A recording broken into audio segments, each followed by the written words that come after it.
গত রাত্রে সন্ধেবেলাতে আমি দই কাজু পোস্ত বাটা দিয়ে নিরামিষ পনিরটা বানিয়ে নিলাম। আর মা বানালো দুধ পিঠে।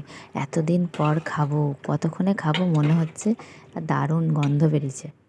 আর তারপরই ঘুম পাড়িয়ে মেয়েকে বেরিয়ে পড়লাম একটু বাজারে। মনা তো আমাকে ছাড়া কিছু জিনিস কেনেই না।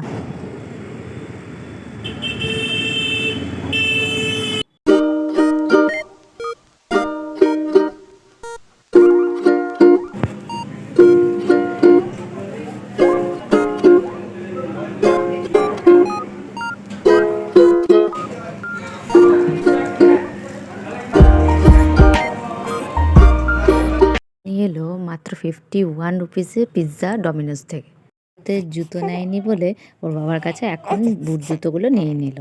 আর এদিকে বেল্ট একটা কিনেছে, ওটা খেলনা হিসাবেই যেন ব্যবহার করছে যেন মনে হচ্ছে। আর আমি কি কিনলাম, গোল্ডেন রাস লেরুয়া বিস্কুট, পুটির জন্য একটা হেয়ার অয়েল আর শ্যাম্পু আর গোলাপ জল।